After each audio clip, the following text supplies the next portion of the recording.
এখানে আমাদের হিরো অফিসে বসে লুকিয়ে গেম খেলছিল। ঠিক তখনই তার নতুন সুপারভাইজার সেখানে আসে এবং তাকে দেখে হিরো পুরো শকড হয়ে যায়। কারণ এই মেয়েটিকেই সে কলেজের দিনগুলোতে রিজেক্ট করেছিল। হিরো ভয়ে ফাইল দিয়ে মুখ লুকিয়ে ফেলে। সে ভাবছিল নায়িকা বুঝি পুরনো বদলা নিতে তাকে চাকরি থেকে বের করে দেবে। কিন্তু নায়িকা তাকে ডেকে নিজের কেবিনে ফাইল নিয়ে আসতে বলে। হিরো ফাইল নিয়ে গেলে নায়িকা তার হাতের ব্রেসলেটটি দেখে জিজ্ঞেস করে, এটা তো আমার দেওয়া ব্রেসলেট, তাই না? হিরো কোনো জবাব না দিয়ে আমতা করে বলে, সরি ম্যাম, স্কুল থেকে আমার মেয়েকে আনতে হবে। এই বলে সে জলদি সেখান থেকে কেটে পড়ে। নায়িকা তো শুনেই অবাক। তার মানে হিরোর বিয়ে হয়ে গেছে এবং তার একটি মেয়েও আছে। হিরো যখন স্কুল থেকে একটা মিষ্টি বাচ্চাকে কোলে নিয়ে বের হচ্ছিল, তখন নায়িকা সেখানে গাড়ি থামিয়ে বাহানা করে বলে, আমি জাস্ট এই পথ দিয়ে যাচ্ছিলাম, তাই তোমাদের দেখে দাঁড়ালাম।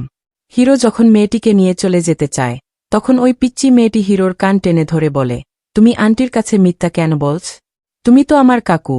এরপর সে নায়িকার কাছে গিয়ে ফিসফিস করে বলে, আমি তোমাকে ফটোতে দেখেছি, কাকুর পুরো ফোন তোমার ছবিতেই ভরা। এটা শুনে নায়িকার খুশির আর সীমা থাকে না। পরের দিন অফিসে নায়িকা তাদের পুরনো একটি ছবি দেখছিল।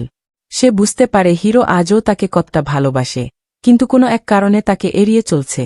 তাই হিরোর মুখ থেকে সত্যিটা বের করার জন্য নায়িকা নাটক করে বলে, তোমাকে চাকরি থেকে ফায়ার করা হলো। হিরো টেনশনে ফাইল ফেলে দেয় এবং টেবিলের পানি ছিটকে নায়িকার গায়ের ওপর পড়ে। হিরো তখনই টিস্যু নিয়ে তা পরিষ্কার করতে যায় এবং দেখে নায়িকার হাত কেটে গেছে। সে পরম ভালোবাসায় নায়িকার ক্ষতস্থানে ফু দিতে থাকে।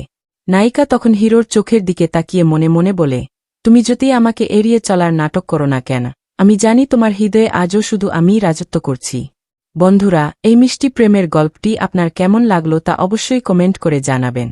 আর এইরকম চমৎকার ও বিনোদনমূলক ভিডিও প্রতিদিন দেখতে এখনই আমাদের ইউটিউব চ্যানেলটি সাবস্ক্রাইব করে পাশে থাকা বেল আইকনটি বাজিয়ে রাখুন। ধন্যবাদ।